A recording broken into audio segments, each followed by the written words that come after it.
Whether you keep them in your home or love to see them in theirs, these are the creatures that bring us all together. Reptiles. We're going to be delving into the experiences of reptile lovers from around the block and around the world. This is the Reptile Talk podcast.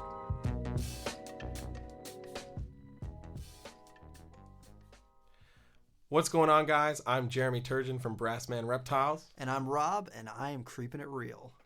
So, how you doing today, man? How's things going? I'm doing good, man. I'm excited that we're starting this thing, We're man. bringing it back. Yeah. We're reviving it from the dead. From the dead. We're back. So you had started this with Steve Tillis a few years ago, a little while like ago. 7 years ago or so. Man, yeah, you guys were in We're front of the old. wave. Too ahead of your time. You're ahead of your time. Yeah.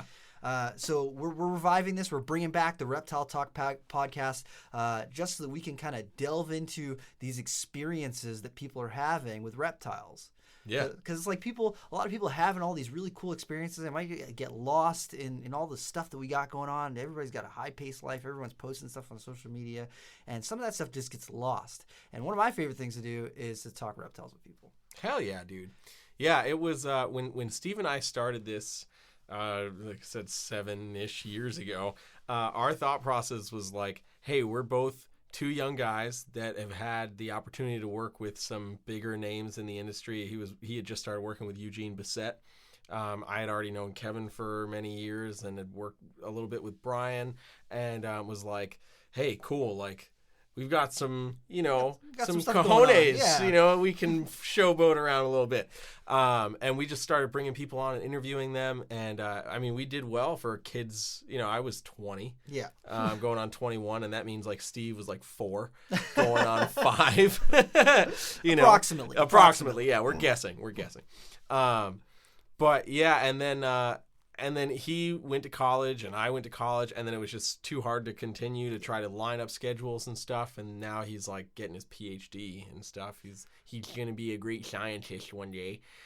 He already is an amazing scientist, researcher, whatever. I envy him so much. But I decided to bring this back with Rob, and Steve will actually join us every once in a while. He's said that he would. So I'm super pumped about that. Steve is awesome. I've known Steve for a long time too, and he does some really cool stuff. So I'm excited to have him on too, and to really get this thing rolling. So to get things started, to just kind of like, if you guys don't know who Jeremy is or who I am, let's do a quick little intro, or like let's talk about where you got your start. So where did you get your start when it comes to like keeping reptiles and doing Brassman Reptiles? Where did that all come from?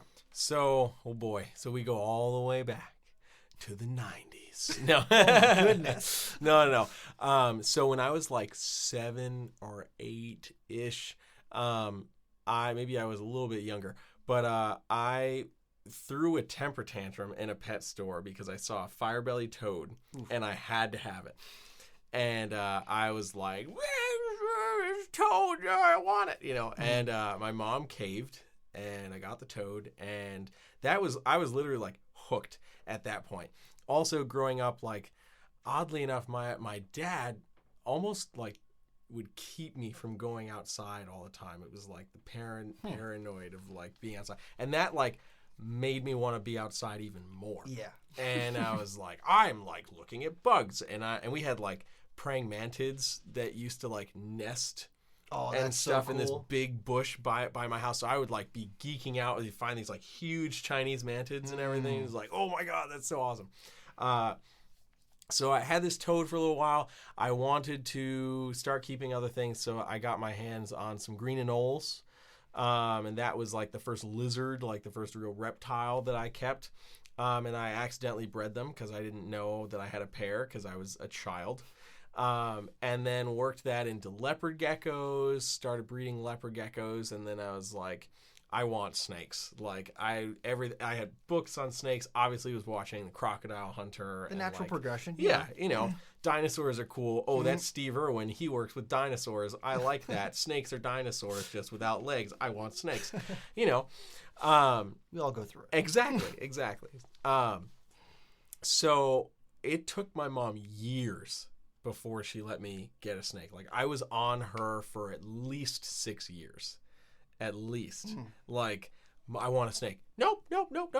She didn't want a snake in a cage in the house. Just wasn't her thing. And I did not take no for an answer. And then finally, I think I was like 10 or 11, and she like sat me down, and like my birthday was coming up, and she was like, so I've been thinking about letting you get a snake. And I was like, excited, like off the jumped charts, up. I think I like jumped up and started like, what? Are you serious? Like having a total little kid excitement meltdown, you know? And she was like, well, look, we got to take care of it. You know, let's do our research, you know, whatever. And I ended up bringing home this snow corn snake from Petco. Oof. And oof. Yeah. And it died a week later. And I was like, oh no. But didn't let it crush me. I was like, okay, something wasn't right. You know, because all the research we had done. Too. Yeah. You know, I've been keeping leopard geckos and breeding leopard geckos and stuff. So I was like, something just isn't right, because everything that I would researched on corn snakes said they're super hardy, they're super easy to maintain. So I was like, something had to have been wrong with the snake. So instead of going back to Petco, there's a local chain, a small chain reptile store called Dave's Soda and Pet City, and it was just in Western Mass. Yeah. And they had a pretty decent reptile selection, and I ended up buying a ball python from there, and I still have him. He's in my snake room now. He's like, what, 16 years old or something like that. His name's Apollo. That was my first snake. I still have my first snake, a ball python, and his name's Monty, and he's like 18 years old or 19 years old now. Yeah. He's like, Yep. So I got Apollo, and I was like, I fell in love with him. I was like, this is the coolest thing. And then it stopped being cool when he went on that first hunger strike that male ball pythons go on, and I was like, my snake is dying. Yeah. But yeah, I still have him. He's this really cool reduced pattern, normal, that for a while, like I thought was like going to be some crazy genetic thing when I started getting into wanting to breed reptiles. And yeah, it like weighed me up. But anyway, still have him. He's awesome. He was an ambassador animal for me when I used to do school programs and stuff. Yeah, and then so from there, it became an ultimate obsession. I was like, I want more. You need more. I need more. I need obsession. Yeah, like I literally need obsession. So I started getting my hands on a few other snakes. Then I was like, I want to try to breed these, because I was already breeding lizards and stuff. I think at that point I had bred leopard geckos and bearded dragons. So I was like, I had a little credibility under my belt where I was like, all right, I can do this. And I was able to, I'm selling them to like the local pet store for like $10 a piece or whatever, like, here, just buy these things because I have a lot now. Like, and I don't have room for all these bearded dragons, There's a critical mass when it comes to bearded dragons. It's so true. They will eat you out of house and home. It's so true. So freaking true. So next thing I know, I've got a whole room, like my entire bedroom. The back wall is like an old school like tire rack from like Town Fair Tire. Oh my God. Like of tanks. I got like a 29-gallon fish tank that's got like it's all decked out. I forgot what I had in there, but it was like all decked out and everything. I had my leopard gecko breeding harem, like, I mean, I was like, whole room reptiles. And then so I grew, lived with my parents. Obviously I'm a kid, right? And we've got a 2-bedroom apartment. So there's not a lot of room for this. So slowly started like figuring out rack systems, and I remember building my own rack systems. But I'm skipping around a little bit, but the key player in my development as a reptile keeper ended up being, so I volunteered at one of the local zoos when I was a kid, the Forest Park Zoo. They had this program called the Junior Zookeeper Program, and it was a summer program where you got the chance to work at the zoo, volunteer at the zoo. That's crazy. Yeah, it was cool. I mean, it's not like we're going in with the mountain lions or anything like that, but we would help. No, not Joe Exotic. No. But like we would help clean the stalls for the horses and stuff like that. I had talked to them and told them that I had already kept reptiles, so they let me work with the head of the volunteer department, who was the person who worked with the reptiles. So I got to do more hands-on stuff with stuff I didn't own, Burmese pythons, big boas, and stuff like that. So, excuse me. So that was like awesome. I was all in that. And one of those times, I think it was like the second year I did it, this guy came up from Connecticut to do a talk on chameleons. At that time, you couldn't own chameleons in Massachusetts. They were all permitted. Illegal, you couldn't have them without permits. So it was the first time I had like really gotten to see panther chameleons. Oh, and I lost it. I lost it. He brought this beautiful, I think it was like either an ambilobe or a nosy bay. But either way, I lost it, you know. And it was Adam Harris. Oh, it was damn. Adam Harris from Harris and Wonderland Pets down in Connecticut. And I got to talking to him, and he was the first person I had ever talked about my reptile obsession with that didn't think I was some crazy kid. Who got it, yeah. And it was like, wow, you know some things. Yeah, exactly. So he invited me down to his shop, and I think that was when it was still in Bloomfield.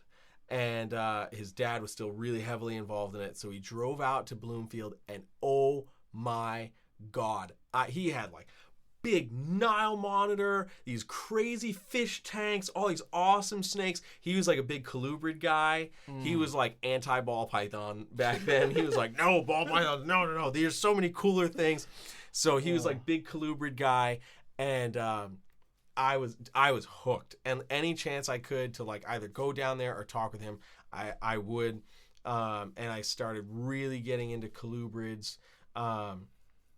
Man, I don't even know where the hell I am in my life's timeline of working with snakes, but Adam was like that pivotal person for me, where I was like, oh man, like I could do something like this, like because that store was amazing, especially when you're that young, getting into, because you go to Petco, you go to PetSmart, or your local like regular pet store, they might have like one snake, or they might have like bearded dragons or but like to see someone who's got a whole variety of different things, that'll blow your mind when you never see. Let's like going to your first Reptile Expo. That just like the first time I went to the Manchester Reptile Expo, I about lost my mind because of all the different species you saw there and all the people that were working with all these things that I just seen in books, and like being able to see those things in person is just like for the first time absolutely will blow you away. Yeah, so 100%. I get it, because my local pet store when I was growing up was called Tropical Treasures, and they had a labyrinth Burmese python. And they were like, I don't even know what this is. Some guy dumped it on here and said that it was a really expensive snake, and it was tiny, because I remember him being like, this is a giant snake, and then I would look at the cage and he had it in like a 4 foot by 3 foot by 5 foot enclosure with shelves in it and stuff. And it would curl up on a shelf, and it wouldn't even tip over, like go over the edge of the shelf. So it couldn't have been bigger than 6 or 7 feet long. But he was like, it's a big snake. You can't touch it. It's crazy. It's expensive. But like when you get to go to your first like reptile specialty shop, that is the thing that'll just like, it'll blow your mind. 100%. Yeah. So that was like, I was a kid in a candy shop. And if I wasn't already like sealed with the obsession, that did it. You know, that was like, the nail in the coffin. because also like, and it still is true in Massachusetts, you can't own monitors. Yes. Well, I think you can have Ackies now, right, without a permit, but all other monitors require a permit. Yeah. So to see a monitor lizard, and like it was like a monster adult, like it was big, and I was like, oh my God, the things in the pictures of books is right here in front of me. Yes. Alive. There's a live dinosaur right here. Yep. And like I can also remember like having gone to like the local museums and stuff, and they would have like these cool like turtle things, and like they had like a viewing point that was under the water. So and you could stick your head in there, like stick bubble. And it's like, that's cool, but now I'm like face to face with this massive Nile monitor. Oh my God. You know, so anyway, so I was like super hooked with that. And I think that was the point where my mom was like, "Oh shit, there's no turning back." Yeah, it's over now. There's nothing, you can't turn back now. That's it. Yeah. So through all this, I start to gain more knowledge, start to breed colubrids and breed ball pythons, and then I got connected to a bunch of different local reptile people, but Adam was still like my go-to person for like everything. First time I ever went to a Reptile Expo, it was the White Plains Reptile Show. That's a show. Yeah, to start and I was out like, I was this little nerdy kid, pre-mustache. Pre-mustache. That's yeah. old. Yep. And I remember, and it was packed. I remember staring. I wanted to get pygmy chameleons. because we couldn't get chameleons, but the pygmy chameleons are not cameleo. Yes. So that was the loophole in the state. And I wanted to get one, and I'm staring. And and it was so packed. My mom does not do well in crowds. Oh yeah. So she had like stepped back a little bit because the table was so crowded. And I remember I had asthma really bad as a kid, and I remember turning around to try to find where my mom went because I was like, "These are the ones." Yeah. And I was hit with a wall of people and blew a huge asthma attack, and had to be we got dragged off. And Bruce's wife actually brought us into one of the back rooms and got me settled down and everything, so we didn't have to leave the expo, thankfully. But yeah, and I got those pygmy chameleons. Oh yeah, that's what it's saying. And dude, they did great for me. I was like amazed because they're not always the hardiest creatures, especially where they gotta get the small feeders. But they did great for me. But that moment, it was like, oh my god, this is my first reptile show, and I thought I died. Yep. Both mentally and physically. Yep. Mentally because snakes, physically because asthma attack. Thought I died. But dude, it was like sensory overload, 100% sensory overload. So fast forward a little bit more, the Western Mass Herpetological Society that had kind of formed, or a whole bunch of random people there, but they had this event, this gathering at Adam's place. And that's where I met this guy, or I'd already known him a little bit, but we really were getting together. I was probably in my teens, mid-teens or something like that. So again, I'm skipping around to random points. But this guy, Sean Breyer, was like, "You like ball pythons, right?" And he kept retics and stuff. And he was really good friends with Kevin. And he was like, "You got to go meet the evil morph god. You got to meet this guy." And I was like, "What?" And I had watched Snake Bites TV and stuff like that. So I was like, "I don't know who that is, but that sounds cool." He's like, "I'm going to set you up with I'll set you up with a private tour." And I was like, "Okay, cool." So he set that up, and I came to Nerd. And I had done all this research because I had no clue who Nerd was or anything about that. And I came up here, and I was oblivious to so much, so much. Kevin wasn't even there. It was Jason Brand. Oh boy. Met up with Jason Brand. He was the one that gave me the tour. Jason and I hit it off immediately. It was yeah, this is great, whatever. Let me show you some things. Yeah. And I met Kevin for 5 seconds. He was like, "Hello," shook our hands, and then left. Yeah. And because he's always doing a million things. Yeah. And I was like, all right, this is Kevin. Okay, that's cool. I didn't understand the full gravity of who he really was. Yeah. So I was just like, okay, it's a guy with a ponytail. Cool. But I was blown away. Oh yeah. By everything that I was shown that time. They still had the that calico tiger retic in the cave. Yeah, and that's when I saw my first in real life rattlesnakes. Yes. And everything, and I was like, I'm so sold on all of this. This guy's living the dream. Yeah. So so we have a great time, whatever. And Jason told us, "You got to come back when hatchling season is happening and see what we." So okay, cool. So that happens, and then I was already breeding stuff and had some kind of understandings of stuff. And then that second time, I actually had to have a quick conversation with Kevin that extended more from high, and actually went a little deeper. And I was blown away by his knowledge and all this stuff. So fast forward again, or maybe rewind. I don't even know where the hell I'm at in my life anymore. There's so many things. When I got into high school, I had already been keeping and breeding different reptiles, not on any huge scale, but I had amassed probably a collection of 50 or so animals. So it was still substantial for a high school student. Yeah. I started a business because I was already doing educational shows at schools. My mom's worked in the schools for almost 30 years. Yeah. So she had connections and stuff, and was like, "Oh yeah, my son has all these animals. Do you want to go to this school and talk about this?" So we did that. So I opened up a business. It's called J&D Reptiles, stood for Jungle and Desert Reptiles.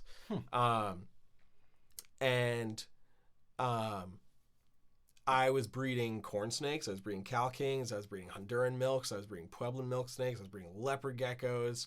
I had tegus. I had a big Burmese python I used for the shows and stuff. Like, I had a lot of shit. Yeah. And I was breeding a lot of it, and I was like wholesaling to pet stores, and I was like selling here, and I started to vend at shows, and I started to do YouTube, and you grew a mustache. And I grew a mustache. And so I had this business, J&D Reptiles, and that's when I was I was in it 100%. I was doing it full time. I was going to school, coming home, cleaning snakes, and my collection was growing from holdbacks from what I was producing to other animals I was buying. I think I had ended up amassing over 100 adult breeding animals. It was a lot, and it was like maybe 32 different species of stuff all in one room, like jam packed. Yeah, it was tight. And I ran that from my freshman year of high school all the way through into college. And then the person that I had put in charge of stuff, who had already been working with me for a couple of years, basically destroyed it. They wanted to help invest and maybe get a couple of animals to bump up some projects, and I was like all into it and couldn't find what I was looking for, and I was like, wait, because Kevin will produce it. I promise. Yeah. I had established a really good connection with Kevin, so I was like, I guarantee you I can get it from Kevin. Like, just wait.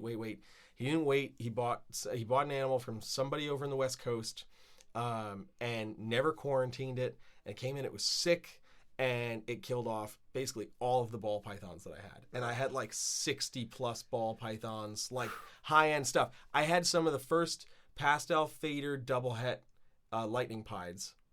Damn. Yeah, that were like a thing. Yeah. I traded like probably 5 figures worth of reptiles and my soul to get those. It was a big deal. I had like spinner blast, het pied, female, like good size. It's like dying. And I was in college. Yeah. I'm in Boston. I'm living with you. Yep. With me. And I'm like, oh my God, he's like trying to drag my name through the mud, all this stuff. So eventually it came down to, I got to shut everything down. Yeah. Because ball pythons were my focus back then, and I didn't have enough extremely high quality colubrids or carpet pythons at that time to try to recoup anything. Yeah. And I'm in college, so like the money just isn't there at all, So that was the end of 2013. I had shut everything down, and it was the hardest fucking thing I had to do, because it was like 6.5 years I've been running this business without fail. I had amassed this huge following on social media, is like 6,000 YouTube subscribers, and like all this stuff I was putting out, at least one video a week. It was great. And it all came crashing down, and I got to a point where I had like a mental break, and I like erased everything. I deleted everything, the old YouTube channel, everything. I was like, I need to stop this. Yeah. And I went from that 120, 150 adult breeder animals down to like 12 animals. I sold everything because I was devastated. Yeah. But I was like, I still need to keep this. This is such a part of my life. I can't get rid of every single thing. So I kept those things, and I lost some great relationships I had with certain people because of it. And it was a big freaking deal for me. So anyway, I moved back home after college, and I got a teaching gig. I went to school for music, for those of you that don't know, as a trumpet performance major. So I went to school for music and was like, of course, hey, I'm a musician. I can't get work, because I didn't finish college. So I don't have a degree. I can't get a regular teaching gig, whatever. And I didn't want a teaching gig, but ironically, I got a teaching gig at a private music school in my hometown. And that became my full-time gig. I took everything on that they offered me, from outreach to private lessons to music production classes, like everything. I took as much on as possible, and started to make good money, and was like, okay, I think I'm in a place where I can reinvest and get some animals that I think are cool. Yeah. The market had certainly changed so dramatically. Yeah. And I started getting really heavy into carpets, because I already liked carpet pythons, and then there were so many brand new things that I just lost touch of. Mm-hmm. It was suddenly like, oh my God, that's amazing. What is that thing? And affordable. So I was like, I want that. So I started. I think that first major investment was with Mike Curtin. Yeah, I love Mike. An ocelot jungle jag female. And it was already like a year old, so it had size. It already really gone through a lot of that color change, and I was like, damn, bro, like I gotta do it. That was $1,000 right out, and I was like, I don't even care, bro. Like this snake's worth I'm in it. You know, I'm so in this right now because I love that snake. So anyway, so fast forward a little bit, I've amassed a few more animals. I went from those 12 animals to maybe like 25-ish or so. So I started to get a few things. And then I go to Tinley. Yeah. And that was like, damn, I'm spending money. I didn't plan to. So the Brassman Reptiles thing actually came from that Tinley. I think, what the hell was that? Like 2016 or 2017? I think it was 2016. And I'm at the US Ark auction. And who the hell? There was a secondary benefit auction happening simultaneously for, I think it was Joe Hub, whose daughter had passed away or something like that. And I may have drank a little too much and raised my hand a little too many times. Oh, man. But anyway, so I bought another ocelot jungle jag for a good price, like under $1,000. Okay. And it's like, and it was mint, like a perfect female. And Phil Goss, who I had known, I had plenty of conversations with over the time. Love Phil. Was like, sold, thank you, Brassman, because he knew that I played trumpet. Yep. And I was like, oh, I like that. I am the Brassman. Yeah, that's right. You know? So I had started to amass more animals again and was like toying with the idea of not necessarily starting a business, but giving myself some kind of entity name. So it's not just like, I'm Jeremy Turgeon and I have snakes. Yeah. You know, like I wanted to give it some kind of identity, and Brassman Reptiles just like stuck. And I was like, that's cool. And that's pretty much where it came to. And now we come up to modern day, and now I'm here in New Hampshire. Working at Nerd as the manager. I have like 100 animals. Yep. Again, you just saw my snake room. Incredible animals. Oh man, I'm like, don't let him fool you. Oh man. So now I'm working with a lot of carpets, primarily jungle carpets and Brettles, Borneo shorttails and bloods. Which my previous relationship with blood pythons was not awesome because it was with a big imported male that just hated everything. Guts, yeah. Bit my mom in the face, kind of like evil male. You know, I laughed at my mom about that bite. I told her not to touch it, and she touched it. So I've got those. I got Amazon tree boas, ball pythons, some leopard geckos, Pituophis. I don't even know. I've probably got like 12 or 13 different species now, with some ideas to get a couple more things, but my room's pretty much maxed out at this point in time. Oh, retics. Reticulated pythons. Berms. Those will max out your room. Yeah, very quickly. But like one of my quote crowning achievements as I was kind of coming back into things was producing one of the first, if not the first, Super Tiger Orange Ghost Stripe reticulated pythons. She's she'll be 3 years old next month. So I think if anybody else had her beforehand, I think it was Jay Brewer. I think he might have produced one just before I did or just after I did, and then Shane Costello produced another couple of them. But like she was one of those first, and that for me that was like huge because I was like, oh man, I'm back. I did it. Yeah, I'm back, baby. Yes. You know. And then this past season produced Coral Glow Leopard Mojave Hypo, which to my knowledge is the first in the world. So just trying to get back into it, give myself a little bit more credibility, and certainly working at Nerd helps a bit with that. Yeah. But yeah, okay, so that's my super long story. The full unabridged version. Sorry, I'm long-winded. No, that's what people need to hear to get a frame of reference for who you are and why you're doing this, because there's a lot of people who come and go, and I'm sure you've seen, as I've seen, there's a lot of people who come into Reptile, start flashing money, start buying things, and then in a year they're gone. Yep, they are not with it. But But there, for the people like you and me who have been around and doing this our whole lives, there's a lot going on that just doesn't get talked about or just goes behind the scenes. And there's a lot of places. I love listening to podcasts like, From the Ground Up, the people over at Morelia Python Radio. I love listening to all those guys and the different experiences on their shows that they kind of get to talk about with people. But a lot of those are, they're talking about the care and all the stuff behind that sort of thing.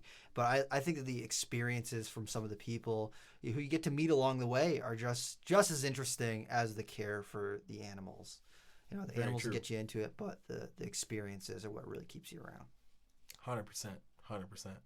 So what's your story, Rob? My goodness. So how long do we have? How long? Okay. We got long enough. So when I was young, really, really young, but before I could walk, my mom actually had pet tarantulas. When she would go to meet my dad at his school, the bus that she would take there would get there before he would get out of class. So she'd have to wait around for a half hour or an hour or something. So she would go to the local pet store and just kind of mill around. And, you can only look at cats and dogs for so long before they kind of get bored. And you got to look at other things. It's true. So the back of the store would have this weird reptile and weird animal section. And she would go in there, and they always had weird spiders there. They have red knee tarantulas, they have pink-toed tarantulas, they have bird eaters and all these weird things. And when my mom was little, she actually had an alligator.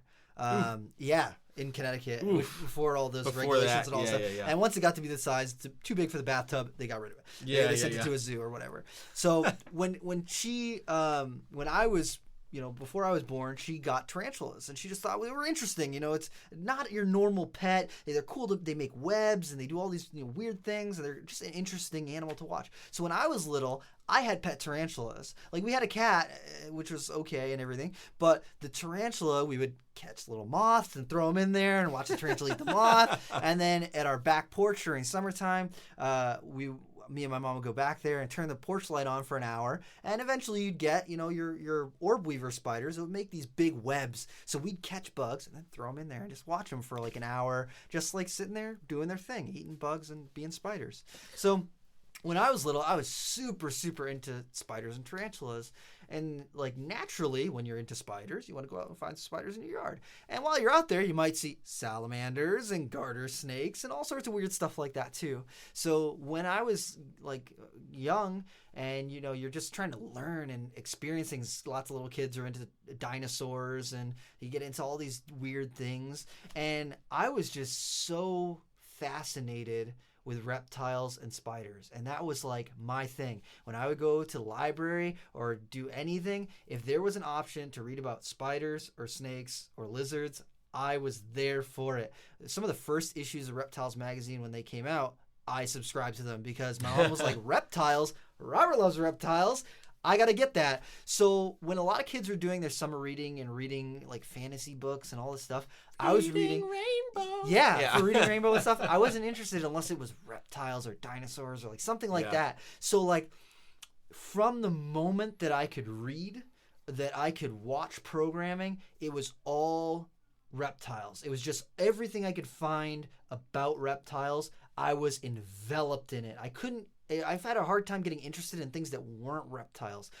To the point where when I had to do vocabulary, you remember when you're in elementary school and they do vocabulary words? Yeah. And you got to, write sentences about, this, use this word in a sentence. Yeah.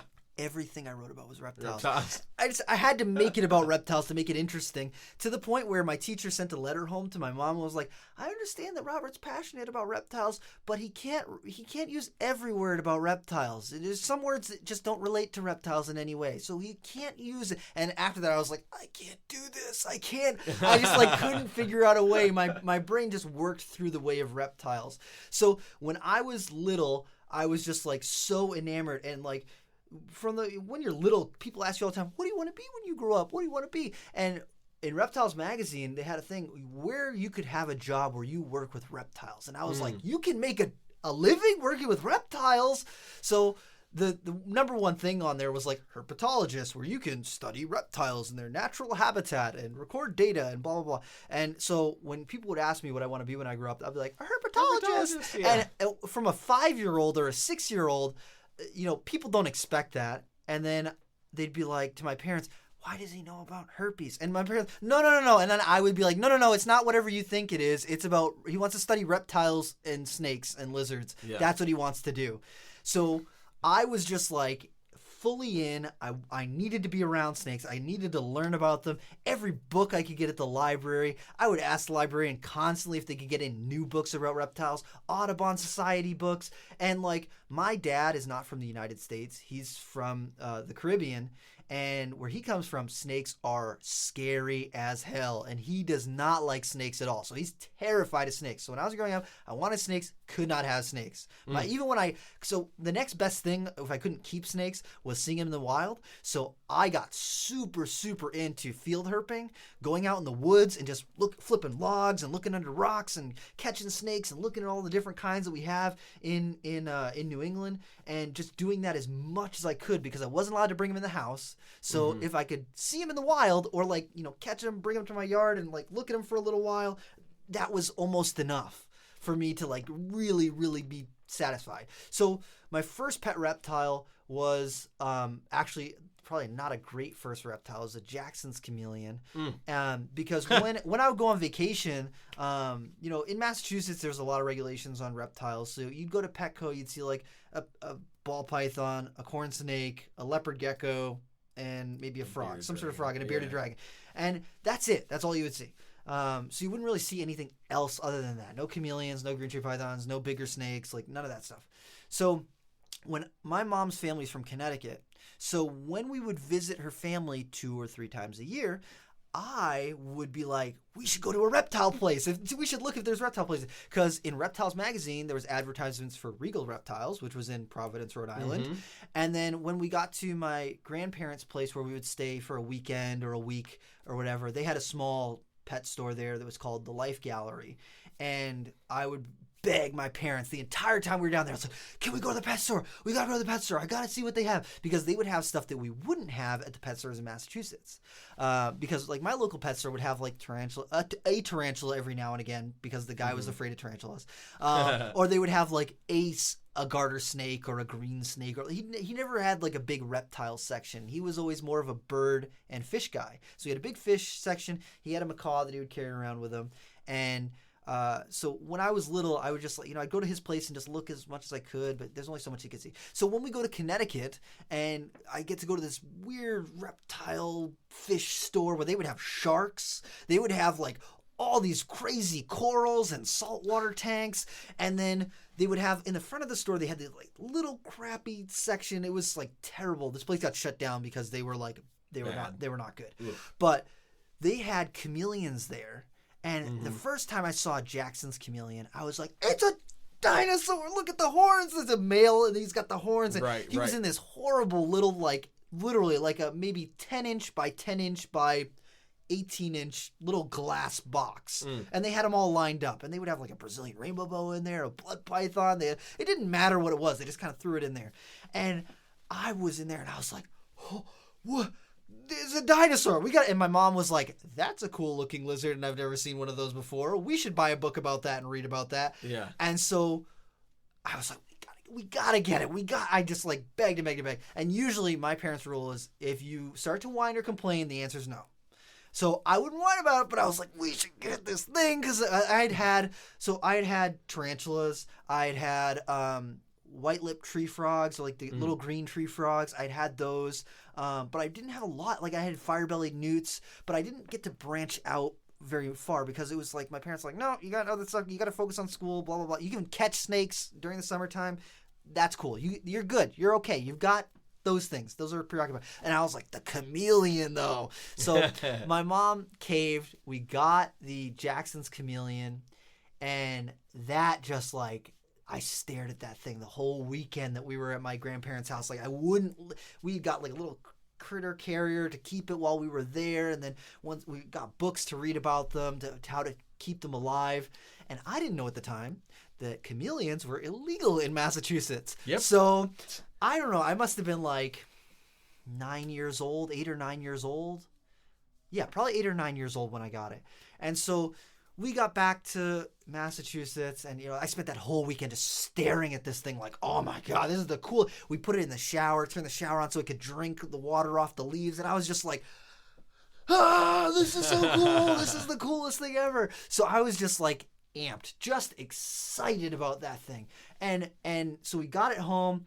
I had my uncle custom built us this screen enclosure because we read that they need this ventilation. I had all my reptiles magazines out, anything I could read about chameleons. I was just reading up on it, and I was just like fully enveloped. I was just into this chameleon, and I was like, man, this is the coolest thing ever. And then I was like, I gotta get something else. This is the reptiles, and I'd been reading Reptiles magazine for years, and I was like all into all these books and all this stuff. So I was like, I gotta get something else. So my dad had gone with me to the pet store, and we ended up with my mom, and we ended up getting a Chinese water dragon as my second lizard, and then leopard geckos, and then you kind of get the reputation as the reptile person. So people would be like, hey, I got a leopard gecko. Here, have a leopard gecko. Here, have this thing. So we ended up having a bearded dragon, a leopard gecko, and blah blah blah, all this different stuff. So that all kind of like, I'd bring stuff in for show and tell when I was growing up. I'd bring in the tarantulas when I was really young, and then as I got lizards, I'd bring in the lizards.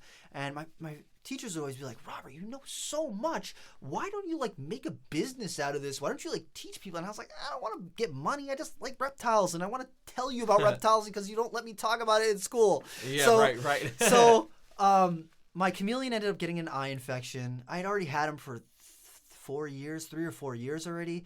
And so I brought him to the vet, Greg Mertz, who's like my favorite vet. He's a great guy. He's the odd pet vet is how he's known. And he just is amazing. So I brought in my chameleon, set up an appointment. I brought him in, and he looks at the lizard. Oh, you got to give him these injections in the eye. I got to give him eye drops, blah, blah, blah, blah, all this stuff. And then before I leave, he goes, look, I know you've had this animal for years. It's super healthy aside from the eye infection. It's a great animal. You're doing great with it. But they're illegal. So you shouldn't, legally speaking, they could take it from you and you shouldn't have it. I'm not going to report you, but if you want to keep keeping this lizard, you should try to get a permit for it, because if someone gets mad at you, someone has a tiff with your family, they could report you to Fish and Wildlife and they'll come and take your pet. And I was devastated. I was like, no, they can't do that. So I went to Fish and Wildlife Services with my mom, and we're like, look, we've had this lizard for 4 years now. It's an adult chameleon. We just want to have it legally. What can we do to get this permit? And he's like, you can't get a permit. And I was like, I want to give you money so that you don't take my pet. So how are we going to do this? He's like, unless you have an educational business, we're not going to give you a permit. They're making them legal soon, so get out of here. And we harassed him.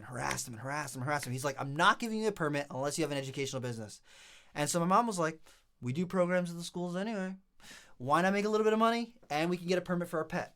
So we went through the business, or went through the process, got an LLC, we got insurance, we made t-shirts, we did the whole spiel. So we made Radical Reptiles of Randolph, where we would do birthday parties, we did educational programs. I did hundreds and hundreds of educational programs. And just, I didn't have really crazy or wild things, but most people's experience with reptiles is, I saw a bearded dragon at Petco, or my friend had a snake once and I went over to his house and saw him eat it at a party, or watch him feed it at a party. Yeah. And that's pretty much it. So for me, getting to go out and talk to people and show them that, snakes are not going to kill you. They're not slimy. Look at this cool leopard. Watch this chameleon with its prehensile tail. And getting to see people get that kind of love or that fascination that I had my whole life. Getting to share that with people really just that was the coolest thing to me, because I would go to programs where there's people who are terrified of snakes, and by the end of the program, they were holding the ball python and going, you know what, this thing is pretty cool. This is just awesome. And that just really just took the cake for me. So me and my mom did Radical Reptiles for 8 years, from the time that I was 13 maybe. Maybe 12 until I was 20, about 8 years. So we did the Boston Public Library system twice, where we did every library in the Boston Public Library system. So all the libraries in the Southeast Massachusetts, we did every single one, an hour-long program where we had hundreds of kids showing up to learn about reptiles. And what the libraries would do is they would set out reptile books or weird animal books. And when we came in, they got to see the animals in person. So getting to share that with kids who are excited about reptiles and parents who were like, it was just like, that was super freaking cool to me. And then I would go to reptile expos, but I wasn't able to convince my dad to let me get a snake until I started high school. Because like my dad was like, no snakes. To this day, he's still never touched a snake willingly. He will not touch a snake. And so I wasn't able to convince him to get a snake until I was like just starting to go into high school. So I was, I'd had bearded dragons, I had water dragons, I had leopard geckos, I had all these different things, but I was just like, I love snakes so much. I had done so much research. As soon as we got the internet at my house, because we didn't have internet growing up because that wasn't a thing, but as soon as I got the internet, kingsnake.com used to do chats on Saturday night where all these weird reptile people would gather in the reptile chat room. God forbid you log into the cat chat room accidentally and everyone's going, meow, meow, meow. And I'm like, what is going on? This is not reptiles. But everyone would gather. All these people from all these different parts of the United States would get together in the King Snake chat on Saturday nights. And that was my opportunity to just talk with reptile people and just have some reptile talk where we could just like talk about everything, all these things that I couldn't learn in a book, all these people who had experience breeding reptiles where I couldn't do it, or people who had got to keep these weird things that I didn't get a chance to keep. And I could ask them, hey, how do you keep that thing alive? How do you breed that thing? How do you go about doing your reptile room? What are some interesting things that you know about these animals? Things that I couldn't learn in books. And I just like networked. And when I would go to reptile expos, I would just be like overwhelmed with all the different species and just talking to people and seeing people who are breeding things. And I would just get so into it. And so once I got... when I was like 13, when I got my first snake, I wrote my dad this big long letter. The Massachusetts Reptile Expo was coming up, and the Reptile Expo in Mass at that time was literally like, it was at the Audubon Society in, not in Hingham, right near there. But it was this little tiny room that had like 10 tables in it and just like a couple guys in there hanging out. And they, one guy there had a ball python. And it was like a black back ball python, all striped down his back. And I was like, that thing's awesome. It's so cool. And I had written my dad a letter, and I was like, look, I've kept all these other things. I'm trying really hard in school. You should let me get a snake, and I'll keep it in my room, and you never have to see it, and you don't have to touch it or do anything. I'll take care of it, blah, blah, blah. And my dad had sat me down. He's like, you can get a snake. And I was like, yeah, I'm gonna but he's like, it can't be expensive, gotta take care of it, blah, blah, blah, blah. And I found out later down the road that night when my mom came home from work, my dad was sitting in his room like crying. And my mom was like, what's wrong? Did you get laid off? Like, what did you get? Did someone die? And he's like, no. I told Robert he could have a snake. I can't have a snake in the house. I can't take it back now. I said that he could have a snake. And so I went to the Mass Expo. I got that snake. It was $75, and I was just like over the moon. And I was I'm gonna set up the cage and do this and do that. And I was just like so into it. And I was just like over the moon. And so I could use the snakes in the programs, blah, blah, blah, and all this stuff. So I was just like so excited about that. And then 6 months later, I was saving up my money. And one of the times that we had gone to Connecticut, we stopped at Regal Reptiles, which they had like tons of stuff. And they went from the first time I went to Regal Reptiles, they were in this like little tiny room, and they had racks to the ceiling. And I was like, hey, do you guys have blood pythons? Because I've been reading about these things, and I think they're the coolest freaking snakes on the planet. Tell me you guys have some of them. And they're like, yeah. And it was the guy Troy who worked there, and he was like, yeah, we can bring one out. So he pulls down a couple like little tiny shoe boxes, and he's like, they bite, right? And I'm like, I know, I've read everything about them. I know that they bite. I know they're horrible and they're nasty, and I'm in love with them. So I'm like 13 years old or something stupid like that, 10 years old or whatever. So I scoop up this blood python, super, super gentle, and the thing is rigid. It's just angry. It's so kill. Pissed. Yeah. And he's like, just be careful, they bite. And my mom is like, be careful, Robert, they might bite you. So I'm sitting there holding it, and it's like, it's not moving. It's got the tongue half out. it's pissed. And I'm just like sitting there holding it. I'm like, yes, I'm freaking holding a blood python in my hands. I just saw these things in line and they're just the coolest things ever. And I was so in love with it. Yeah. And I was holding it and just hanging out with just experiencing that. And then my sister walks up and goes, what you got in your hands? And she like tips her head over and the thing loses its shit. And so I'm standing like 2 feet away from the counter, and he's got the shoe boxes on the counter stacked up there, and this thing flaps its body, like flails its body off of my hand and shoots itself 2 feet across and lands on the edge of the tub, and it's turned around, it's got its mouth open. And my mom was like, whoa, okay, we can't do that. And Troy was like, yeah, they do that sometimes. They do that. And I was just like, that was still so cool. So we left that day. I didn't get a blood python that day. But I was just like, I'm so excited about that. I was just like so into it. And I had gone back to Regal Reptiles a couple of years later, and they had bought out a big warehouse where they had a big tortoise area, and they had a big monitor enclosure, and they had all these areas where you could look into these glass, they had 10 gallons behind a wall, and you could see into the enclosures to see kind of what they had available. And they had some Solomon Island ground boas there. Ooh. And I was just like, what is that thing? That's so cool. And I just was like, I had read a little bit about these things. I heard about Jerry Conway, and I was like, oh my God, these things are so cool. But they were like $500 for the pair of them. And I was like, I don't have anywhere near that amount of money. I had saved up like $300 or something. Yeah. So they had some, I asked them to go back and look at them, and I took them out, and I was like, oh man, these things are, and I'm like drooling over these snakes, just so excited.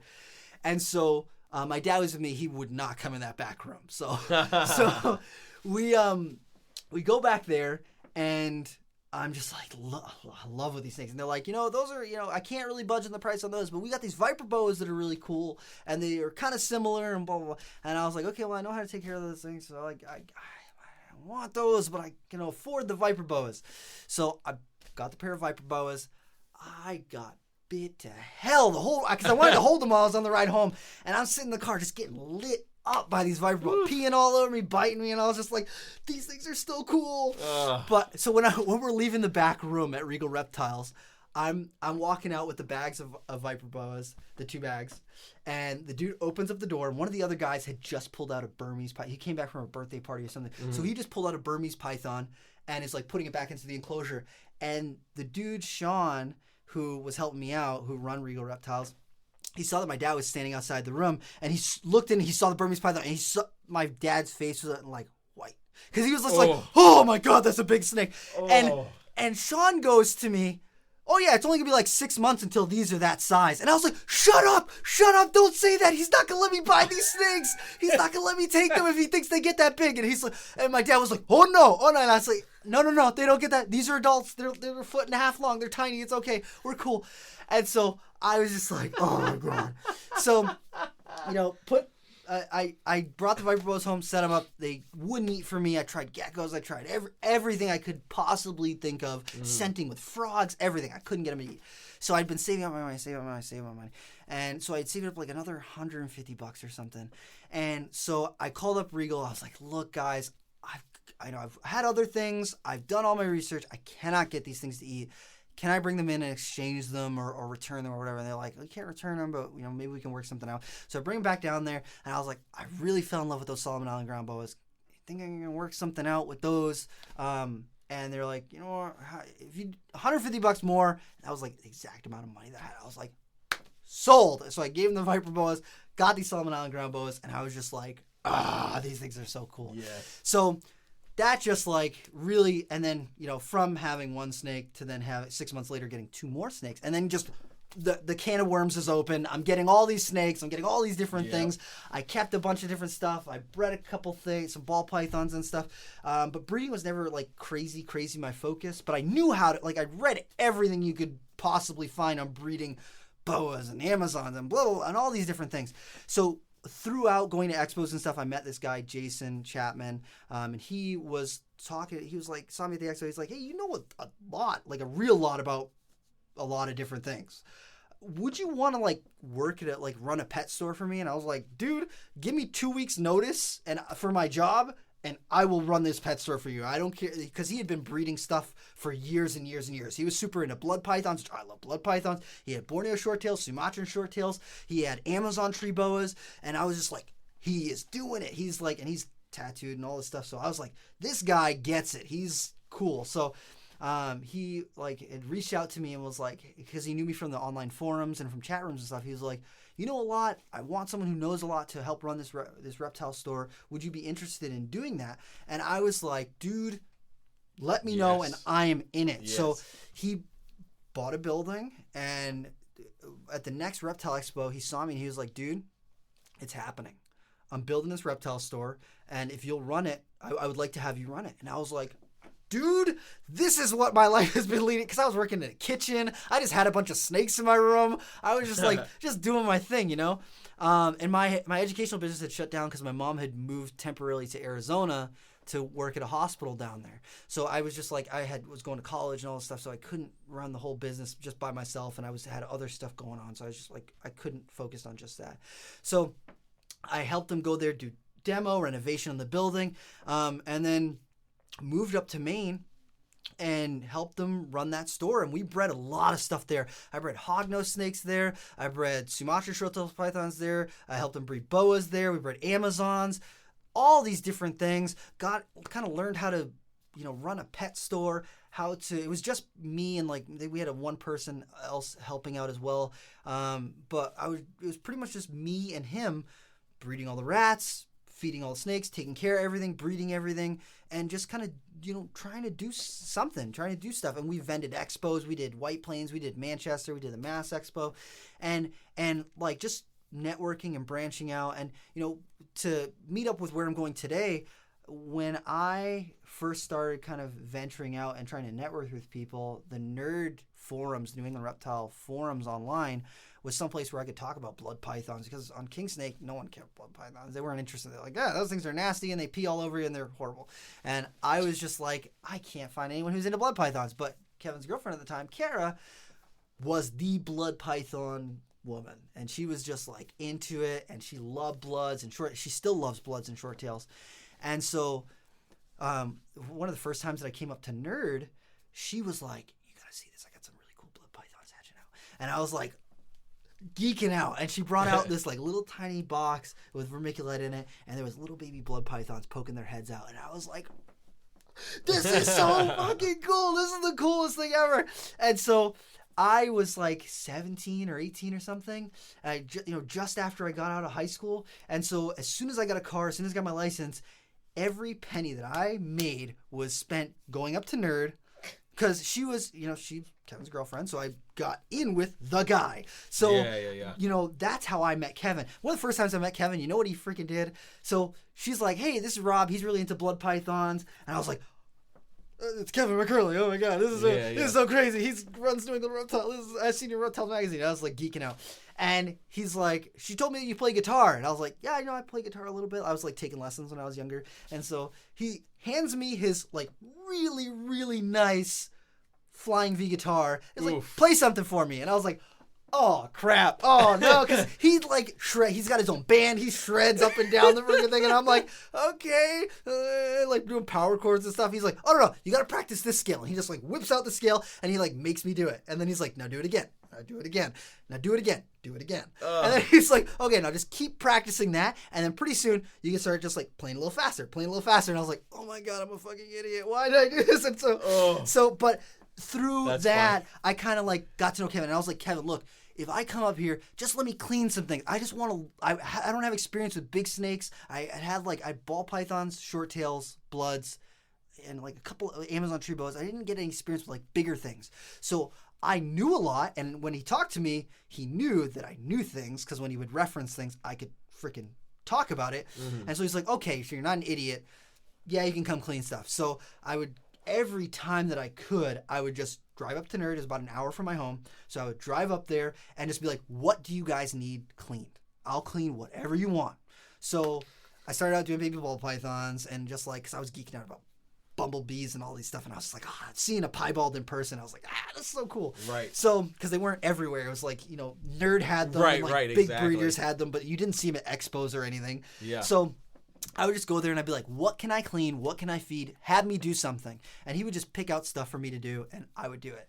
And eventually I worked my way up. I started showing him, hey, I can work with big snakes. So me and his old manager, Andy, and some of the other guys there, we would clean big snakes because I knew that I wasn't going to get annihilated by the big snakes. So I got experience working with those. I did stuff with monitors, ball pythons, whatever he needed me to do, I would do it. And then also he used to be really cryptic online. He wouldn't post anything. He posted like one thing and then that was it.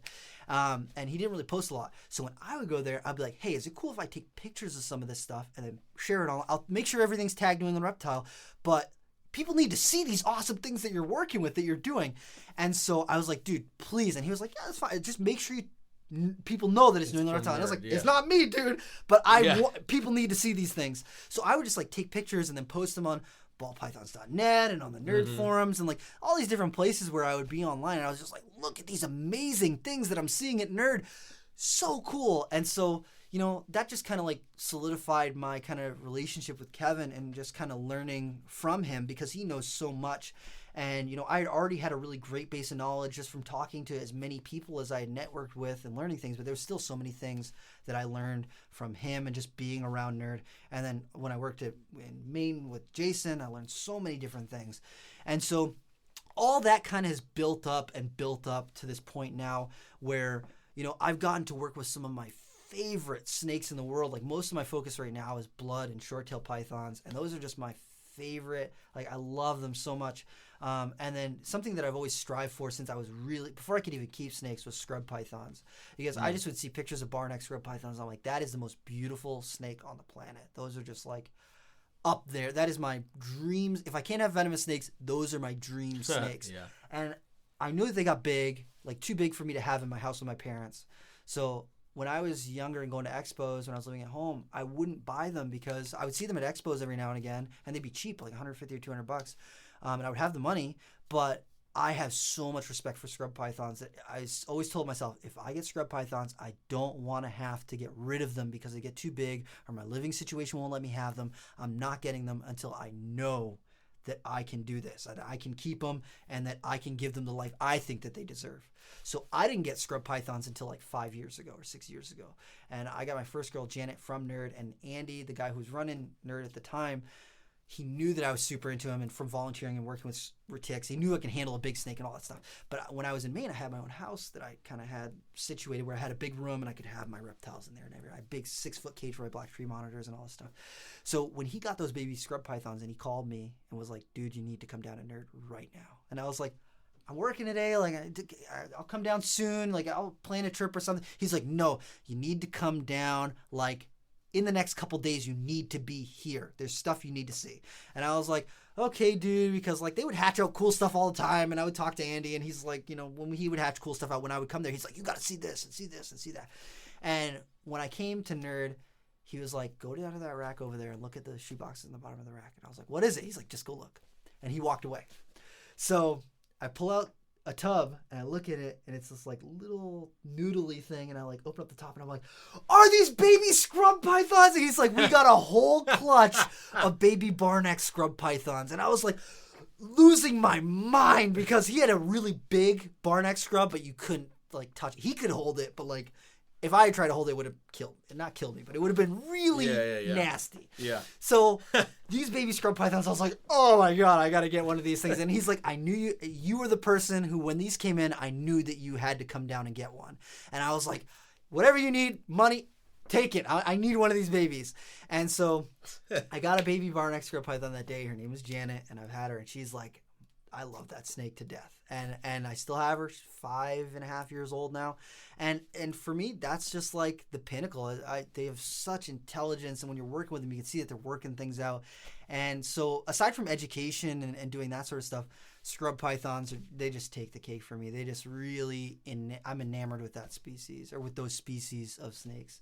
And so I love that. And working with Nerd, I get to work with all these amazing things and get to do all these crazy things. And along the way, I've had some crazy experiences at reptile expos, going on traveling, doing all these different things, which I know you've got. We recently took a trip down to Florida with like fed saltwater crocodiles. What is that? Yeah. Who would have thought? Well, if you had told me when I was a kid, hey, guess what? Someday you're going to feed a saltwater crocodile. I would have been like, oh, shit, when is that going to happen? No, that's Steve Irwin. That's Steve Irwin. That's not me. Yeah. I went in with Nile crocodiles. Oh, my God. That's so cool. So you know what? Yeah. In both of our stories, yes. You know the one thing that we've both left out? What? How the hell we met each other. Yeah, wait a second. How did I meet you?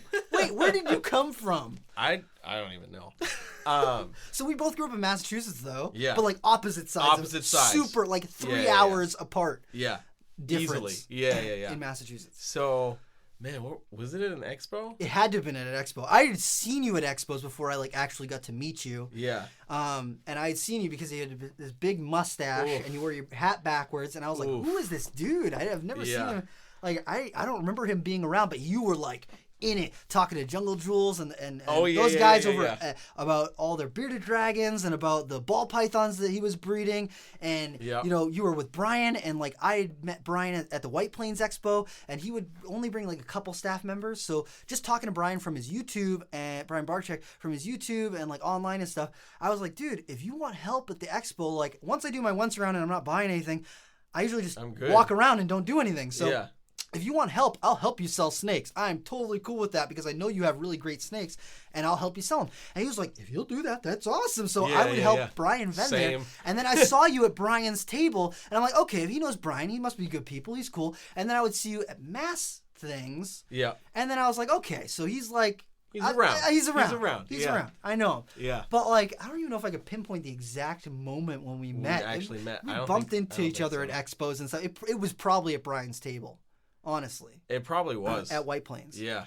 Because I would never miss a White Plains when I was younger. No, me either. Never, ever. Me either. Never, ever. As soon as I got a license, I was like, I would wake my friends up at 4 o'clock in the morning and drive their ass to White Plains. We're going and down. we would be first people in line to go walk around and look at all the things. I used to take carloads of bandmates that I was in high school with and be like, you guys like snakes, you'll come to my house, we'll play with snakes, let's go to New York and see a bunch of shitty crazy fucking snakes or whatever. So it would be like me and like half my trumpet section dude, all my friends who were like, you know, hey, reptiles are kind of cool, I'd be like, you're coming to, I would drag them to Nerd to clean stuff, I would bring them to White Plains, the Manchester show. I was like, you guys gotta see these things. Like I was just like so into it. But I probably bumped into you there, and then later on, like when you went to college, you were... Well, we hadn't seen each other for a few years. Yeah, for a couple of years. And then I bumped into you at a White Plains show after a few years. And it was like, oh my God, like, how are things going?